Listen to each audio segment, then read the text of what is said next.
Estimados participantes, bienvenidos al segundo módulo, a la segunda semana del Diplomado en Gestión Organizacional y Recursos Humanos, correspondiente al módulo tercero, Legislación Laboral. En esta oportunidad, en esta segunda parte, vamos un poco a hacer referencia a las características del salario. Vamos a hacer una diferenciación entre el salario básico, el total ganado y el líquido pagable. Vamos a establecer las características de cada uno de ellos. Además, les voy a mostrar en un ejemplo, seguramente ustedes ya deben conocer, deben ubicarse una boleta de pago para poder identificar tanto el haber básico, el total ganado y el líquido pagable. Asimismo, vamos a tratar de desarrollar lo que corresponde al salario mínimo nacional. ¿Cuál es la lógica de entender el salario mínimo nacional, así como su ámbito de aplicación y a qué están obligados los empleadores respecto al salario mínimo nacional?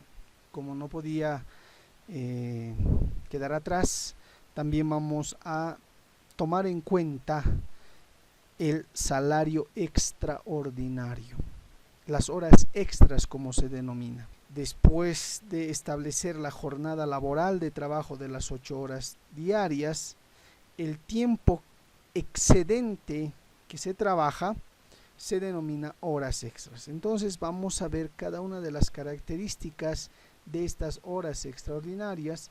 Además, vamos a tomar en cuenta el salario nocturno, es decir, la jornada laboral se divide en jornada ordinaria y en jornada nocturna, y el salario nocturno y la jornada laboral en las noches es muy diferente a la jornada diurna.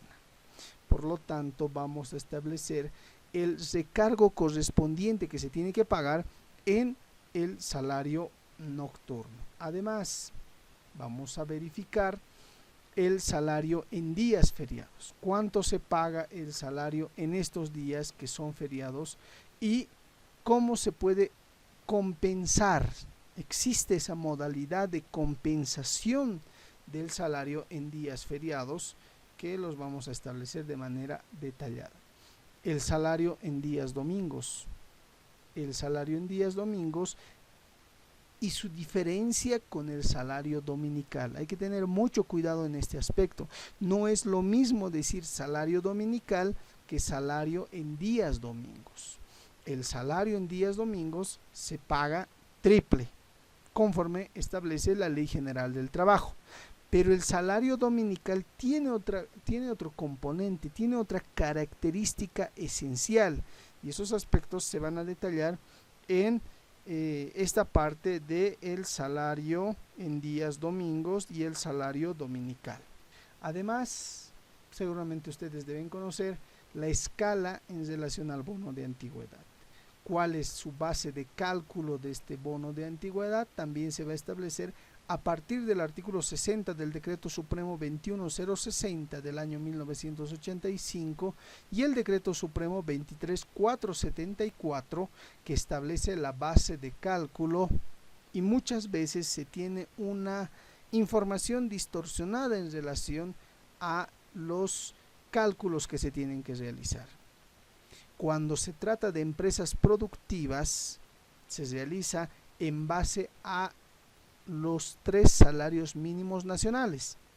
Pero cuando se trata de empresas no productivas, es decir, empresas de servicio, instituciones de servicio, el cálculo simplemente es sobre un salario mínimo nacional. Hemos tenido esa idea o nos han indicado que se tendría que pagar 3 salarios mínimos nacionales, así sean empresas productivas o así sean empresas no productivas de servicios. Pero existen 2 decretos supremos, como hace un momento les mencioné, el Decreto Supremo 23474 del año 1993, que establece que la base de cálculo es sobre 3 salarios mínimos nacionales para trabajadores de empresas productivas, ya sean estas del sector público o del sector privado indistintamente. El Decreto Supremo 23113 del año 1992 establece que la base del cálculo es sobre un salario mínimo nacional en instituciones de servicios, es decir, no productivas. Vamos a hacer mención al aguinaldo, naturalmente, como un derecho adquirido. Asimismo, vamos a establecer cada una de sus características y las prohibiciones en relación al aguinaldo. Por ejemplo, el aguinaldo no es susceptible de embargo judicial, no es susceptible de retención del aguinaldo, de descuento, se paga de manera global en un solo monto. Además, no es susceptible de compensación, tampoco se puede realizar una transacción y tampoco se puede pagar en especie. Muchas veces se confunde el hecho de que al finalizar el año el empleador, de una liberalidad del empleador, otorga a sus trabajadores lo que se denomina el famoso canastón navideño.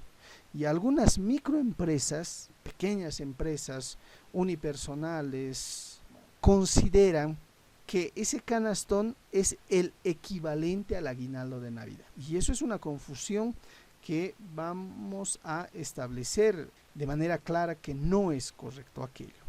Es decir, el canastón que se otorga a los trabajadores simplemente es un regalo por parte del empleador. No es obligatorio.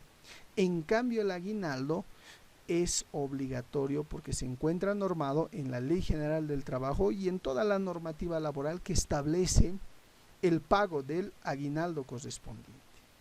Ahora bien, no podemos dejar de lado el pago del segundo aguinaldo, denominado Esfuerzo por Bolivia, que ha sido instituido mediante el Decreto Supremo 1802 el año 2013. Pero esto está sujeto al crecimiento del Producto Interno Bruto. Es decir, si el Producto Interno Bruto supera el 4.5% en el periodo de los 12 meses anteriores a septiembre de cada año, corresponde que las empresas, las instituciones, tanto públicas como privadas, otorguen el doble aguinaldo, el segundo aguinaldo. Pero tiene algunas características esenciales que les voy a explicar. Además, vamos a hacer referencia necesaria a la prima de utilidades, que es una remuneración adicional. Y además vamos a establecer cuál es el plazo para el pago de esta prima de utilidades, cuáles son sus características esenciales de la prima de utilidades. Existen muchas características y además vamos a establecer el algoritmo para el pago de las primas. Este algoritmo manejan los jueces de trabajo y seguridad social. Entonces, este algoritmo nos va a servir para pagar de manera adecuada, de manera efectiva la prima de utilidades. Y como no podíamos pasar por alto el tema de la clasificación de la jornada de trabajo. La jornada de trabajo es el tiempo durante el cual el trabajador está a disposición del empleador. Eso nos señala la Ley General del Trabajo. Y la Ley General del Trabajo establece la jornada diurna y la jornada nocturna, como hace un momento les mencionaba. La jornada diurna como máxima jornada laboral, las 8 horas, que comienza a partir de las 6 de la mañana hasta las 8 de la noche, y la jornada nocturna, que es o comienza a partir de las 8 de la noche hasta el día siguiente, es decir, hasta las 6 de la mañana. Entonces ahí tenemos jornada diurna, jornada nocturna. La jornada diurna, su horario máximo de trabajo es de 8 horas. En cambio, la jornada nocturna es de 7 horas. Con un aditamento especial, en la jornada nocturna existe lo que se denomina el recargo nocturno, del 25 al 50% según los casos. Eso vamos a detallar en las clases virtuales que tendremos esta semana. Dentro de la jornada laboral, les había mencionado, tenemos la diurna, tenemos la nocturna, pero además tenemos la jornada mixta. es decir, que se realiza una parte en la jornada diurna y otra parte en la jornada nocturna. Y eso pasa generalmente en actividades de alimentos, en ese rubro, por ejemplo, porque ellos, los trabajadores, ingresan a las 10 de la mañana, 11 de la mañana en la jornada diurna y terminan su actividad a las 9 de la noche, 8 de la noche, 10 de la noche, ¿verdad? Entonces la jornada de trabajo de esos trabajadores, valga la redundancia, cumplen una jornada mixta. Además, vamos a hacer especial referencia a la jornada laboral de las mujeres, porque las mujeres, si bien en el día tienen que trabajar las 8 horas diarias, pero en la semana tienen que acumular 40 horas, es decir, las 40 horas semanales. No pueden exceder de esas 40 horas semanales. En cambio, los varones no pueden exceder las 48 horas semanales. ¿Eso qué significa? Que los varones debieran trabajar de lunes a sábado, ¿verdad? Porque 6 por 8, 48. Ahí están las 48 horas que establece el artículo 46 de la Ley General del Trabajo. Pero las mujeres solamente debieran trabajar de lunes a viernes, porque 5 por 8, 40. Ahí están las 40 horas semanales.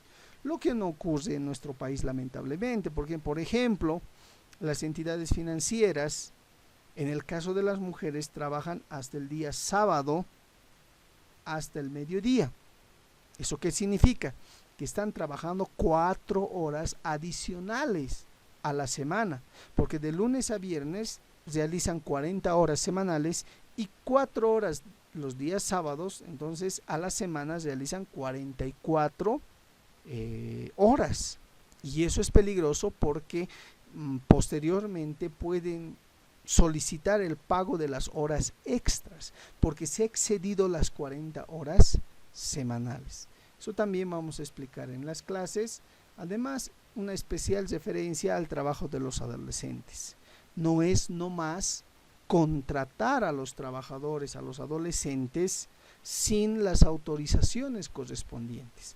A efectos de deslindarse cualquier tipo de responsabilidad, tenemos que contar con las autorizaciones correspondientes. La jornada extraordinaria. ¿Cuál es el ámbito de aplicación de la jornada extraordinaria? Además, las excepciones, quienes no están dentro de del pago de las horas extras.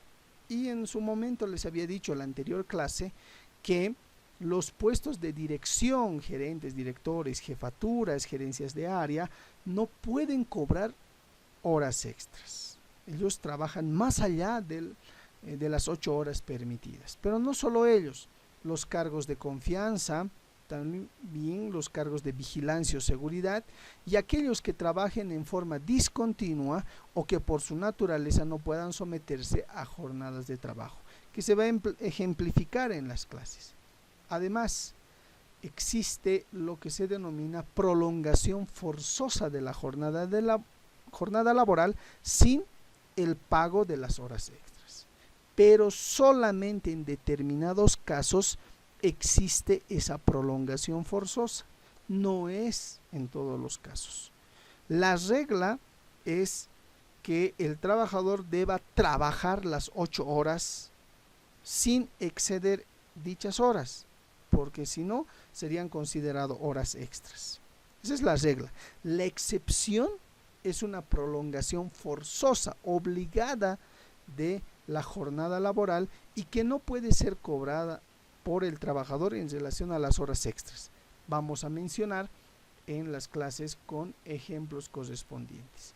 Además, vamos a hacer referencia a las vacaciones, o también denominado descanso anual remunerado. Vamos a ver las características de las vacaciones, la escala de vacaciones, qué pasa si durante las vacaciones sufre un caso de enfermedad común o una enfermedad profesional. ¿Qué pasa con las vacaciones? Eso vamos a ver en las clases. El tema de las licencias, muy importante. Solo conocemos el tema de que le corresponde al trabajador las licencias por accidente o enfermedad de los hijos, o 3 días por el tema de la paternidad, pero también la normativa laboral ha establecido que existen días que el trabajador puede solicitar para realizarse examen médico del Papa Nicolau y mamografía, del tema de la próstata, del tema del colon. Eso está establecido en una ley 798 que rige a partir del año 2016. Seguramente no conocían porque no se conoce mucho de estas normativas. Además, vamos a hacer referencia a la suspensión y terminación de la relación laboral. La diferencia que existe entre suspender una relación laboral y terminar o que se extinga la relación laboral, y las consecuencias jurídicas ante la suspensión y la terminación o extinción de la relación laboral. También vamos a hacer referencia a el tema del despido legal. Es un aspecto muy importante que tenemos que tomar en cuenta, porque vamos a analizar inclusive una sentencia constitucional que es jurisprudencia, por el cual establece que si el trabajador incurre en cualquiera de estas causales de despido legal, previamente a desvincularlo tenemos que iniciar el proceso administrativo interno, necesariamente. Y así lo ha establecido la jurisprudencia. Por lo tanto, el empleador que no realice el procedimiento que establece la jurisprudencia, automáticamente puede ser sujeto de sanción. Es decir, el trabajador puede solicitar su reincorporación a la empresa con el pago del 100% de sus sueldos devengados. Ese aspecto vamos a explicar de manera detallada en las clases. Y vamos a mencionar el tema del preaviso, y de igual manera la jurisprudencia del Tribunal Constitucional, exactamente una sentencia, la 009 del año 2017, del 24 de marzo, ha declarado inconstitucional el tema del preaviso. Inconstitucional el artículo 12 de la Ley General del Trabajo, es decir, que ya no tiene vigencia. También vamos a detallar aquellos aspectos. Además, vamos a establecer el tema de los derechos que tiene el trabajador ante una terminación, una desvinculación unilateral del trabajo, el tema de la reincorporación o el tema de los beneficios sociales. Y además el trabajador, vamos a ver en la jurisprudencia del Tribunal Constitucional, que si ha cobrado los beneficios sociales, no puede posteriormente solicitar el tema de la reincorporación. Eso es un tema muy interesante que les va a ayudar, porque muchas veces existen trabajadores que cobran sus beneficios sociales y a la semana siguiente están solicitando el tema de su reincorporación, aquello que no debe ocurrir. Entonces, esos aspectos van a ser detallados en las clases. Además, la doble indemnización.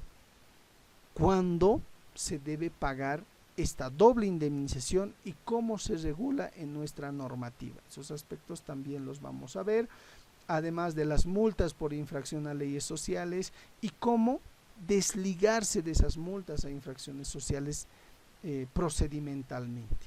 Ahí tenemos los criterios de aplicación de las multas, la escala de sanciones que va de 1.000 bolivianos a 10.000 bolivianos.